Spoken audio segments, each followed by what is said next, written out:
আমি মধ্যরাতে গত রমজানের আগে ছিলাম মদিনায়, মধ্যরাতে গেলাম, যে দেখি খুব ভিড়, দাঁড়ালাম, 50 জন 60 জন করে ঢুকলাম, ঢুকেই একটা জায়গা পেয়েছি নামাজের, উপরে লেখা মাকান তাহাজ্জুদি রাসূলিল্লাহ, রাসূলের তাহাজ্জুদের নামাজের জায়গা। মানে এখানে রাতে তাহাজ্জুদ পড়তেন, প্রাণটা ভরে 2 রাকাত নামাজ পড়লাম। তারপরে আবার প্রথম কাতারে মানুষের সাথে ধাক্কাধাক্কি করে হাঁটতে শুরু করলাম। 1 সেকেন্ডের জন্য জায়গাটারে খালি পাবেন না। হাজার হাজার মানুষ, হাজার হাজার মহিলা, হাজার হাজার নারী পুরুষ সালাম দেয়। হাঁটতে লাগলাম, হাঁটতে হাঁটতে ডান দিকে কিবলা, বাম দিকে রাউদাতুম মিন রিয়াদিল জান্নাহ, তারপরে একটা ছোট্ট ঘর, ওই ঘরে বিশ্বনবীর হাতের বাম দিকে ঈসা আলাইহিস সালাম দুনিয়াতে এসে ঘুমাবেন। ইন্তেকালের পরে ওইখানে হবে ওনার কবর। এরপর একটু আগাবেন, লেখা মুহাম্মদ রাসূলুল্লাহ। সহ্য হবে আপনার? নিজেরা সামলাতে পারবেন?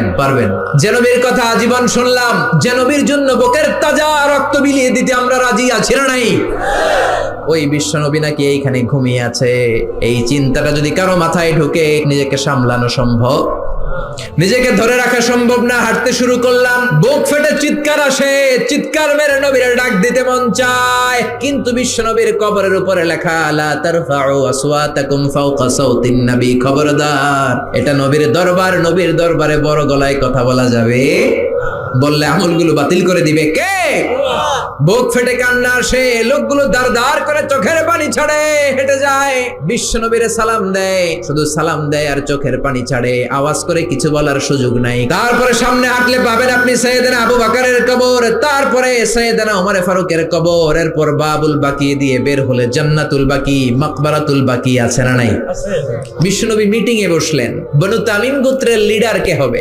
বিশ্বনবী বললেন, ও সাহাবারা প্রস্তাব দাও। আবু বকর বললেন, আমার প্রস্তাব উনি। ওমর ফারুক বললেন, না, আমার প্রস্তাব উনি নয়, আমার প্রস্তাব উনি, আমি যার কথা বলছি সেই সেরা, তারই নেতা হওয়া দরকার। আবু বকর বলে, না, আমারটাই দরকার। ওমর বলে, আমারটাই দরকার। তর্কাতর্কি আছে না নাই? ঝগড়াঝাটি লেগে গেল, তর্ক হয়ে গেল, কথার পিঠে কথা, কথার নাম লতা। কথা বলতে বলতে বিশ্বনবীর কণ্ঠের চাইতে 2 জনের কণ্ঠ উঁচু হয়ে গেল।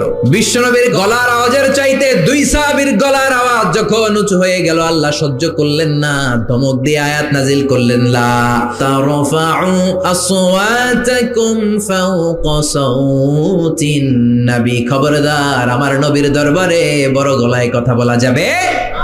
এই আয়াত নাজিল হওয়ার পরে সাইয়েদনা ওমর ফারুক বিশ্বনবীর কাছে যদি কথা বলতে আসতেন, ফিসফিস করে কথা বলতেন, নবী কিছুই বুঝতো না। বিশ্বনবী বলতেন, ওমর কি বললা? আর একটু জোরে বলো, কি বললা? বিশ্বনবী ইন্তেকাল করেছেন, কিন্তু এই আয়াতের হুকুম আজ বলবৎ আছে না নাই? মা বাবার সামনে বড় গলায় কথা বলা যাবে? ইমাম সাহেব, খতিব সাহেব, ইসলামী আন্দোলনের বড় আমির, তাদের সামনে বড় গলায় কথা বলা যাবে?